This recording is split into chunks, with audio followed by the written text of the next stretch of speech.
नमस्कार मेरे प्यारे साथियों और मेरे प्यारे दोस्तों।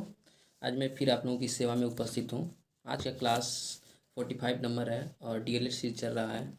जरूरी नहीं कि डीएलएड वाले ही पढ़ेंगे, और इसमें मैथ जिसका कमज़ोर है, बेसिक मैथ है, कोई भी देख सकता है, ठीक है, समझ सकता है। आइए कुछ नियम जानते हैं जो भिन्न से संबंधित हैं, उनसे नियम जानते हैं। देखिए क्वेश्चन नंबर 32 हमने छोड़ दिया क्योंकि उसमें कह रहा है 90 डिग्री का कोण बनाने के लिए, और 90 डिग्री कोण हमने बनाने का सिखा दिया है आपको वीडियो नंबर 20 में, तो जाकर वहाँ पे देख लीजिएगा। आइए देर न करते हुए हम 33 पर चलें। क्वेश्चन नंबर 33 कहा गया है भिन्न से संबंधित, क्या, भिन्न से संबंधित तथ्य बताएं। पॉइंट नंबर 1 कह रहा है जब हर और अंश बराबर होते हैं तो भिन्न का मान 1 होता है। आइए देखते हैं, जब हर और अंश यानी ऊपर क्या होता है, ऊपर अंश होता है, ऊपर क्या होता है, अंश होता है। देखिए ऊपर क्या होता है, अंश होता है, और नीचे हर होता है। ठीक, ये समझ में आया। कोई भी वैल्यू सेम होता है तो वो कट के क्या हो जाता है, कट के 1 आ जाएगा। क्या हो जाएगा, कट के 1 आ जाएगा। चाहे आप 2/2 लिए और कट के 1 आ जाएगा। उम्मीद करते हैं कि ये जो पहला पॉइंट कह रहा है आप लोगों को समझ में आ गया है। यानी जब हर और अंश दोनों बराबर होंगे तो वैल्यू उसका 1 आएगा। ठीक है, यहाँ तक आपको समझ में आ गया। आइए पॉइंट नंबर 2 पे चलते हैं। पॉइंट नंबर 2 कह रहा है, किसी भिन्न का मान शून्य हो तो उसका अंश शून्य होता है। अगर किसी भिन्न का मान करा, किसी भिन्न में अंश का मान शून्य है, किसी भिन्न का मान शून्य है, मान लीजिए अगर शून्य है और इसे भिन्न में लिखना है तो यानी ऊपर हमारा अंश का वैल्यू शून्य होगा और नीचे जो भी चाहे वो हम लिख सकते हैं, नीचे जो भी चाहे वो हम लिख सकते हैं, इसका वैल्यू शून्य होगा। यानी हम चाहें तो 0.999 लिख दें तो भी वैल्यू क्या होगा, शून्य ही होगा। कितना भी बड़ा संख्या लिख दीजिए वैल्यू शून्य ही होगा। ठीक, उम्मीद करते हैं कि ये भी आपको समझ में आ गया है। आइए नेक्स्ट पॉइंट पर चलते हैं। पॉइंट नंबर 3 है यदि भिन्न और अंश हर, यदि भिन्न यदि भिन्न के अंश और हर को समान अंश से गुणा किया जाए तो भिन्न का मान वही रहता है। मान लीजिए यहाँ पे 2/2 का वैल्यू 1 आता है। ठीक है, अगर हम इसी 2/2 में 3 से गुणा कर दें ऊपर और 3 से नीचे तो ये हो जाएगा 6, और यहाँ भी 6, यानी ये भी कट के 1 ही आएगा, इसका भी वैल्यू 1 ही हो रहा है। अगर इसी 2/2 में हम 5 से गुणा कर दें नीचे ऊपर तो भी क्या हो जाएगा, ये 10/10 आ रहा है, यानी समान अंश और समान हर, इसको भी कट करेंगे तो 1 ही आएगा, यानी सेम आंसर आएगा। ठीक है, आइए, यानी कहने का मतलब हम कोई भी अंक समान अंक से हर और अंश में गुणा करा सकते हैं। आइए अगले प्रश्न में चले। अगला प्रश्न यानी क्वेश्चन है हमारा यहाँ पे 4 नंबर, जब दो भिन्न में हर समान हो तो बड़े अंश वाली भिन्न बड़ी होती है। देखिए दो भिन्न हैं, मान लीजिए भिन्नों में हर क्या है, समान है। ठीक है, हर क्या है, समान है। तो कह रहा है हर अगर समान रहते हैं, हर ये है समान रहेंगे तो जो बड़ा होगा अंश में वही बड़ा होगा। ठीक है, तो ये बड़ा होगा, ये वाला क्या होगा हमारा, ये बड़ा हो जाएगा। ठीक, एक और एग्जांपल लीजिए, जैसे 2/5 और 7/2 में कौन बड़ा है। तो देखिए हर बराबर है तो अंश में देख लेंगे कौन बड़ा है, तो अंश में जो बड़ा होगा वही क्या होगा, बड़ा होगा। ठीक है, उम्मीद करते हैं आपको ये समझ में आ गया है। अगले प्रश्न में चलेंगे। अगला हमारा हो जाएगा पॉइंट 5वां नंबर, समान अंश वाली भिन्न को कम हर वाली भिन्न बड़ी होती है। कर अगर समान अंश है 5/2 है और 5/3 है, ऊपर अगर समान है तो जो नीचे हर जो कम होगा, जिसका हर कम होगा वही बड़ा होगा, यानी ये वाला बड़ा होगा, यानी क्या होगा, 5/2 बड़ा होगा। ठीक है, उम्मीद करते हैं कि समझ में आ गया होगा। एक क्वेश्चन और लीजिए, 7/3 लिख सकते हैं और यहाँ पे 8 यहाँ पे भी 7/2 लिख सकते हैं। ठीक, देखिए यहाँ पे अंश समान है तो जिसका हर छोटा होगा वो बड़ा होगा, यानी कौन सा बड़ा होगा, ये बड़ा होगा। ठीक है, ये क्या होगा, बड़ा होगा। ठीक, उम्मीद करते हैं यहाँ तक आपको समझ में आ गया। पॉइंट नंबर 6 देखेंगे हम लोग। पॉइंट नंबर 6 कह रहा है कोष्टक हटाने के लिए सबसे पहले कोष्टक फिर छोटा कोष्टक, यानी सबसे पहले रेखा कोष्टक फिर कोष्टक फिर छोटा कोष्टक, रेखा कोष्टक, छोटा कोष्टक, मझला कोष्टक और अंत में बड़ा कोष्टक हटाते हैं। देखिए कैसे होता है, एक ये रेखा कोष्टक इस तरह से होगा, फिर छोटा कोष्ठक इस तरह से होता है, मझला कोष्ठक इस तरह से होगा, ठीक है, और बड़ा कोष्ठक ये होता है। ठीक, उम्मीद करते हैं आपको ये समझ में आया है। कुछ क्वेश्चन के साथ इसको सॉल्व कराएंगे हम। आइए नेक्स्ट पॉइंट पे चलते हैं। अगला हमारा पॉइंट होगा 7 नंबर, सरलीकरण में कोष्ठक का, सरलीकरण में अगर कहता है का आया है, ठीक है, प्रश्न में का आया है तो का को पहले सॉल्व करेंगे, फिर भाग वाला साइन वाला जो है उसको भाग को साइन करें सॉल्व करेंगे, दूसरे नंबर पे पहले इसको सॉल्व करेंगे, फिर इसको सॉल्व करेंगे 2 नंबर पे, और तीसरे नंबर पे गुणे वाले को सॉल्व करेंगे, और चौथे नंबर पे हम इन सबको सॉल्व कर देंगे, ठीक है, प्लस या माइनस करके सॉल्व कर देंगे, ठीक है। उम्मीद करते हैं कि आपको समझ में आया है, ठीक है। आइए अगले प्रश्न पर चलते हैं। अगला प्रश्न,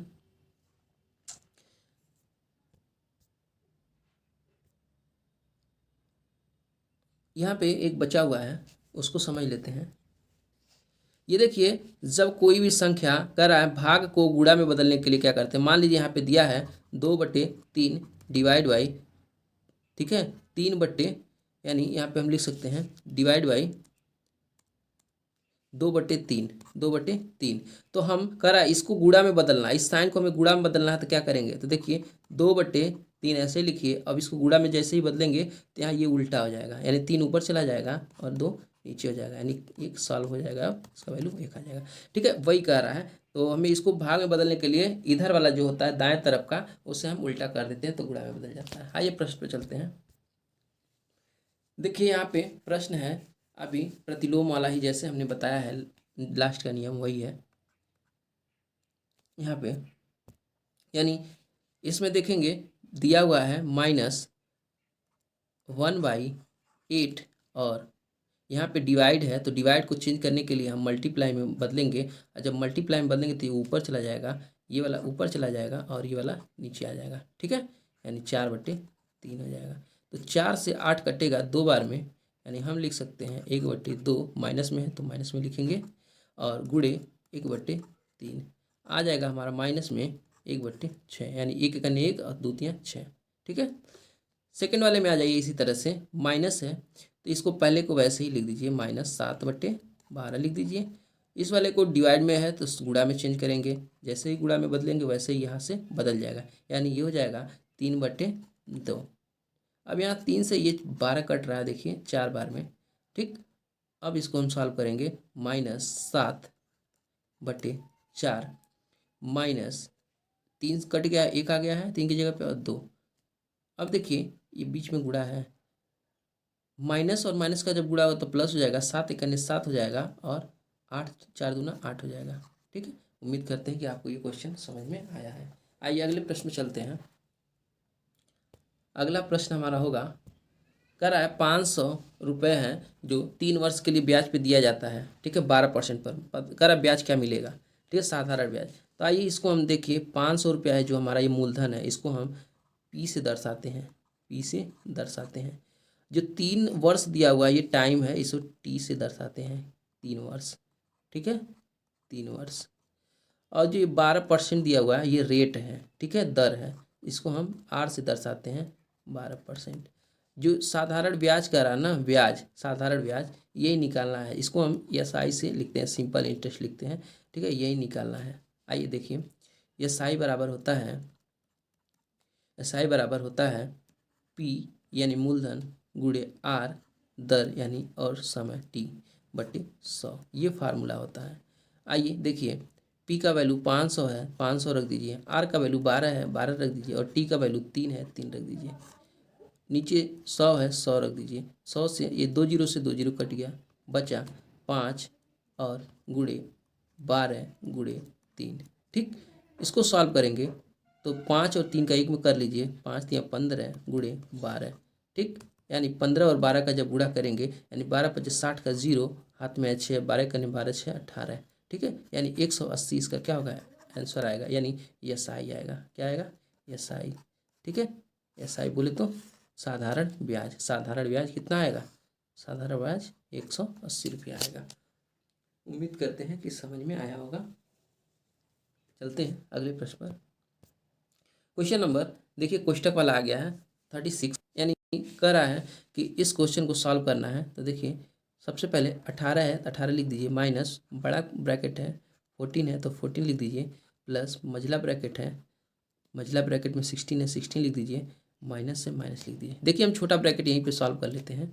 18 में से 5 चला जाएगा तो बचेगा कितना, 13, 13 लिख लीजिए। ठीक है, अब छोटा ब्रैकेट खत्म हो गया, मझला ब्रैकेट को बंद कीजिए और फिर बड़ा वाला।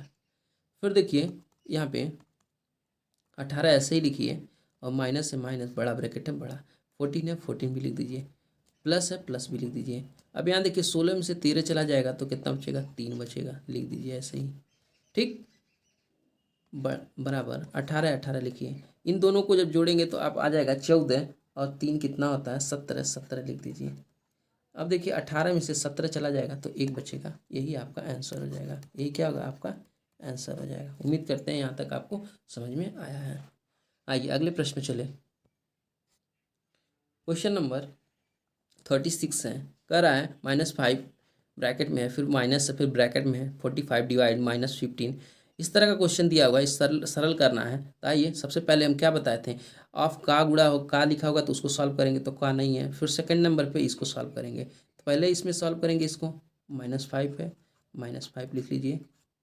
अब देखिए -5 है, इसको लिखेंगे तो सॉल्व करेंगे तो -15 से, यहाँ देखिए -15 से -45 में और -15 से जब डिवाइड करेंगे तो क्या आ जाएगा, माइनस माइनस कट के कितना हो जाता है, प्लस, और 15 तिया 45। ठीक है, तो ये हो जाएगा हमारा, देखिए इतने का वैल्यू हो जाएगा यहाँ पे, इतने का वैल्यू हमारा हो जाएगा, क्या हो जाएगा, इतने का वैल्यू, इतने का वैल्यू 3 हो जाएगा। क्या हो जाएगा, 3 हो जाएगा, ये नहीं है।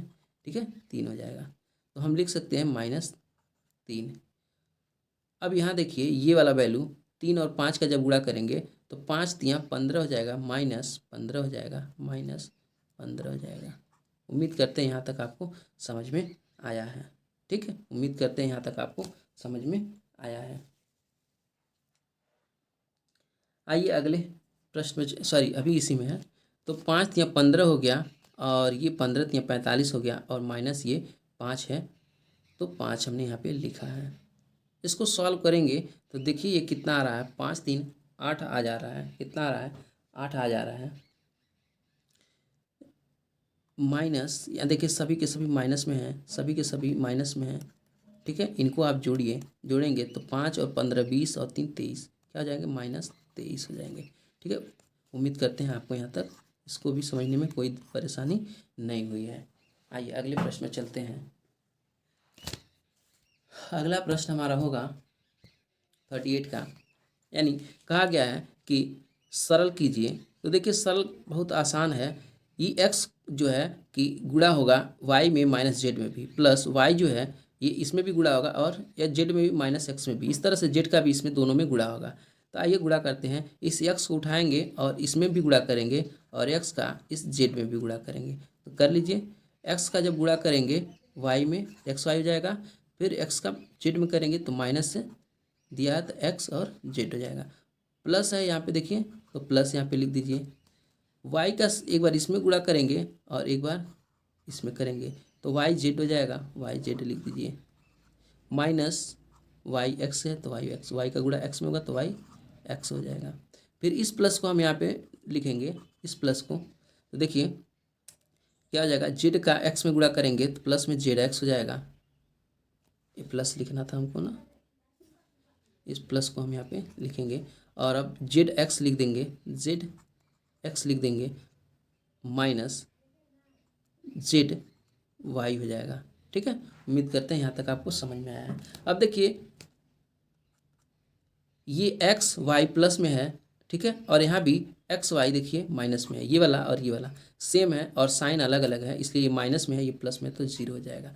अब कहेंगे आप कि एक्स वाई है, यहाँ यहाँ वाई एक्स है, तो दोनों एक है ही। आइए बताते कैसे हैं, जैसे 5 गुणे 4 कीजिए तो भी 20 होगा, ठीक है, और 4 गुणे 5 करेंगे तो भी 20 होगा। ठीक है, वैसे ही इन दोनों का वैल्यू भी सेम है, तो ये कट गया। वैसे यहाँ भी देखिए एक्स जेड और एक्स जेड यहाँ भी है, इसको ये प्लस में है, ये माइनस में, तो भी कट जाएगा। उसी तरह से यहाँ वाई जेड प्लस में है, वाई जेड यहाँ पे क्या है, माइनस में, कट के 0 हो जाएगा। आंसर क्या है, 0। ठीक है, उम्मीद करते हैं समझ में आया होगा। आइए अगले प्रश्न पर चलते हैं। क्वेश्चन नंबर 39, एक साइकिल है, ठीक है, 1800 रुपये में बेचने पर 10% की हानि होती है। साइकिल का क्रय मूल्य ज्ञात कीजिए। आइए साइकिल का देखिए, टोटल परसेंट होता है 100% का होता है। टोटल क्या होता है? 100% का होता है जो भी कुछ होता है। और इसमें कह रहा है एक 10% का क्या हुआ है? हानि हुआ है। क्या हुआ है? लॉस हुआ है। और प्लस 90% का वैल्यू, सॉरी यहाँ ये 90% का वैल्यू मिल रहा है। 1800 रुपये में बेच रहे हैं तो 90% का वैल्यू मिल रहा है और 10% का क्या हो रहा है? हमारा घाटा हो रहा है। तो पूछ रहा है कि हानि हुई साइकिल का क्रय मूल्य क्या होगा। ठीक है, यानी 90% का वैल्यू दिया हुआ है तो 10% हानि हुई है, तो यानी कितने का हमारा नुकसान हुआ है। तो आइए देखते हैं कितने का नुकसान हुआ है। दिया हुआ वैल्यू 90% का है। ठीक है, 90% का वैल्यू दिया हुआ है। कितना दिया हुआ है? 1800। ठीक, अब हम क्या करेंगे? 1% का वैल्यू निकालेंगे। 1% का वैल्यू निकालेंगे। 1% का वैल्यू निकालिएगा तो यहाँ देखिए 90 हो जाएगा और एक जीरो से एक जीरो कट जाएगा, 9 से ये कट जाएगा। कितना जाएगा? 9 दूना 18, जीरो। 1% का वैल्यू 20 है तो 100% का वैल्यू क्या होगा? 100% का वैल्यू निकालना होता है तो 20 गुणे 100 आ जाएगा हमारा 2000। क्या आ जाएगा? 2000 रुपये में। यानी हानि हुई साइकिल का क्रय मूल्य क्या होगा? क्रय मूल्य क्या होगा? देखिए 2000 रुपये का साइकिल था, 1800 रुपये में बेचा गया है। यानी 10% का वैल्यू, 10% का वैल्यू क्या हो रहा है? 100। ये आंसर हमारा यही है। आंसर हमारा क्या होगा? यही होगा। और 10% का वैल्यू हमारा देखिए 200 रुपया आ रहा है। 1800 में से 2000 में से 1800 घटाएंगे तो 200 आएगा। ठीक है, यानी ये हमारा 10% 200 रुपये का नुकसान हुआ है। ठीक, इसमें पूछ रहा था कि साइकिल का क्रय मूल्य क्या होगा, यानी बेचने का कितने में खरीदा गया था। तो साइकिल खरीदा गया था 2000 रुपये में। ठीक है, साइकिल का क्रय मूल्य यही है। क्रय मूल्य, क्रय मूल्य। ठीक है, साइकिल का क्रय मूल्य ये हमारा आंसर हो जाएगा। उम्मीद करते हैं कि आपको ये समझ में आया है। ठीक है, आइए अगले प्रश्न में चलते हैं। अगला प्रश्न हमारा होगा, अगला प्रश्न, एक परीक्षा में 75% बच्चे उत्तीर्ण हुए हैं। परीक्षा में 1500 बच्चे बैठे हों तो कुल कितने बच्चे अनुत्तीर्ण हुए हैं? यानी 1500 बच्चे क्या हुए हैं? पास हुए हैं। 1500 बच्चे परीक्षा में बैठे हैं। टोटल ये क्लास है। मान लीजिए परीक्षा में कुल बच्चे, ठीक है, कुल बच्चों की संख्या, कुल बच्चों की संख्या, कुल बच्चों की संख्या कितना है? 1500 है। ठीक है, इनमें से 1500 बच्चे बैठे थे, इनमें से 75% बच्चे क्या हुए हैं? पास हुए हैं। ठीक है, 75% बच्चे पास हुए हैं तो कुल कितने बच्चे फेल हुए हैं? तो 1500 में 25% बच्चे वैसे ही दिख रहे हैं कि फेल हो गए हैं। ठीक है, 25% बच्चे फेल हुए हैं, यानी लिख लीजिए 75, यानी यहाँ पे घटाएंगे 100% में से -75%, तो यहाँ पे आ जाएगा 25%। 25% बच्चे क्या हुए हैं? फेल हुए हैं। ठीक है, फेल मतलब अनुत्तीर्ण हुए हैं। हुए हैं ना, इतने बच्चे फेल हो गए। अब इनकी संख्या क्या? 25% वैल्यू की संख्या क्या होगी? तो 25% वैल्यू की देखिए, बच्चों की संख्या, फेल हुए बच्चों की संख्या निकालेंगे। ठीक है, फेल बच्चों की संख्या, तो फेल बच्चों की संख्या निकाल लीजिए। 1500 का 25% निकाल लीजिए। 1500 का 25%, 25% जब निकालेंगे क्या आएगा? जीरो से जीरो कट गया। ठीक है, और 15-25 का जब गुणा करेंगे तो 15-25 75 होगा और हाथ में आया 7, 15 दूना 30 और 7 37 हो जाएगा। यानी इतने बच्चे क्या हुए हैं? फेल हुए हैं। 375 बच्चे क्या हुए हैं? फेल हो गए हैं। उम्मीद करते हैं कि ये क्वेश्चन भी आपको समझ में आया है। आइए अगले प्रश्न में चलते हैं। क्वेश्चन नंबर 41 पे देखते हैं। आइए कुछ नियम जो दिए हैं, उसे नियम है याद रखने वाली। ये नियम आपको भी पता होगा, एक बार उसको रिवाइज कर लीजिए। पर आज जिन संख्याओं से गणना की जाती है उन्हें हम प्राकृतिक संख्या कहते हैं। यानी हम अपने जो संख्या संख्याएं लाते हैं वो प्राकृतिक संख्याएं, एक के बाद लाते हैं ना, 1 2 3 4 5, ये सब क्या होता है, प्राकृतिक संख्याएं होती हैं। यहाँ पे आ सकता है कि जीवन प्राकृतिक संख्या, जहाँ यानी जिन संख्याओं की गणना की जाती है उन्हें प्राकृतिक संख्याएं कहा जाएगा। कि किन संख्याओं की गणना की जाती है, तो प्राकृतिक संख्याओं की गणना की जाती है। ठीक उसी तरह से दूसरा में देखिए करा है, जिन संख्याओं में 2 का भाग नहीं जाता है, यानी 2 का भाग नहीं जाता है, उन्हें विषम संख्या कहते हैं। जैसे 5 है, 7 है, 9 है, 11 है, ये सब क्या है, विषम संख्याएं होती हैं। ठीक है, जिनमें 2 से भाग नहीं जाता है वो विषम संख्या है। और जिन संख्या में 2 से भाग चला जाता है वो संख्या क्या होती है, 100। ठीक है, सम संख्या कहलाती हैं। जिन संख्याओं में 2 से डिवाइड हो जाता है वो सम संख्या कहलाती है। यहाँ का जिन संख्याओं में 2 से भाग जाता है उन्हें सम संख्या कहते हैं। देखिए माइनस, यहाँ पे 2 है, 4 है, 6 है, 8 है, 10 है, 12 है, ठीक है, 14 है, ये सब क्या है, सम संख्याएं हैं। ठीक, 2 से जिसमें डिवाइड हो जाता है। यहाँ देखिए, जो संख्या एक या स्वयं की संख्या से के अलावा किसी से विभाजित नहीं होते हैं उन्हें अभाज्य संख्या कहते हैं। अभाज्य संख्या भी हमने पढ़ाया है। देखिए, वो संख्या केवल एक और अपने आप से विभाज्य होती है। जैसे देखिए यहाँ पे 2 भी है, अपने आप से विभाज्य होता है, 3 भी होता है, 1 और अपने से विभाज्य होता है, 5 भी एक और, ठीक है, 7 भी हो गया, 11 भी हो गया, 13 भी हो गया, ठीक है, 17 भी हो गया। ये सब ऐसी संख्याएं हैं जो अपने आप से विभाजित होती हैं और एक से विभाजित होती हैं। इस तरह की संख्याओं को क्या कहेंगे, इस तरह की संख्याओं को अभाज्य संख्या कहेंगे। क्या कहेंगे, अभाज्य संख्या कहेंगे। उम्मीद करते हैं कि अब समझ में आ रहा है। आइए 5 नंबर का देखें पॉइंट, जो संख्या एक के अलावा अन्य संख्याओं से पूरी पूरी विभाजित हो जाती है वो संख्या क्या कहलाती है, भाज्य संख्या। जैसे देखिए एक से विभाज्य होती हैं, जैसे देखिए 4 जो है वो एक से विभाज्य हो रहा है और 2 से विभाज्य हो रहा है और स्वयं से विभाज्य हो रहा है। यहाँ देखिए 6 दिया हुआ है, 6 एक से विभाज्य हो गया, 3 से विभाज्य होगा और 2 से विभाज्य होगा और स्वयं से भी विभाज्य होगा। ठीक है, इस तरह की संख्याओं को हम भाज्य संख्या कहेंगे। ठीक, उम्मीद करते हैं कि ये समझ में आ रहा है। छठा नियम है, कह रहा बड़ी से बड़ी जितने अंकों की संख्या पूछी जाए उतनी बार 9 लिख दिए, चाहे 10 पूछ ले, 5 अंकों की बड़ी से बड़ी संख्या, तो 5 बार 9 लिख लीजिए, 5 बार 9 लिख लीजिए। ठीक है, उसी तरह से पूछ ले 5 अंकों की छोटी से छोटी संख्या, 5 अंकों की छोटी से छोटी संख्या। ठीक है, तो क्या करेंगे, 1 लिख के और 4 जीरो बढ़ा देंगे, 1 2 3 4 हो गया। 3 अंक का पूछे तो 1 लिखिए और 2 जीरो बढ़ा दीजिए, टोटल 3 अंक हो जाएगा। ठीक है, इस तरह से ये क्वेश्चन भी हमारा समाप्त होता है। आइए अगले प्रश्न पर चलते हैं, देखें वीडियो तो। ठीक है, एक क्वेश्चन और बताते हैं आपको। कह रहा है कि देखिए कि 7.2 सेमी व्यास का एक वृत्त खींचिए और इसकी त्रिज्या भी ज्ञात कीजिए। आइए एक वृत्त खींचते हैं, एक वृत्त है। ठीक है, तो मानिए वृत्त खींचने के लिए हमको क्या चाहिए, त्रिज्या चाहिए। त्रिज्या, तो त्रिज्या ज्ञात करने के लिए व्यास दिया हुआ है, व्यास दिया हुआ है, कितना दिया हुआ है, 7.2।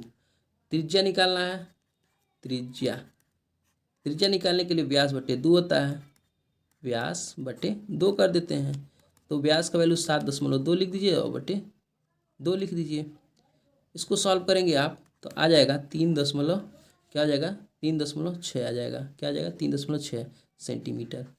अब 3.6 सेंटीमीटर का एक क्या करेंगे, एक वृत्त खींचेंगे। आइए 3.6 सेंटीमीटर का वृत्त खींचते हैं। तो हमने यहाँ पे क्या किया, एक 3.6 सेंटीमीटर का एक ओ केंद्र मानकर एक वृत्त खींच लिया। मान लिया यहाँ से यहाँ ओ केंद्र है और यहाँ से यहाँ तक का क्या है, 3.6 सेंटीमीटर का ये क्या है, आर है, यानी त्रिज्या है,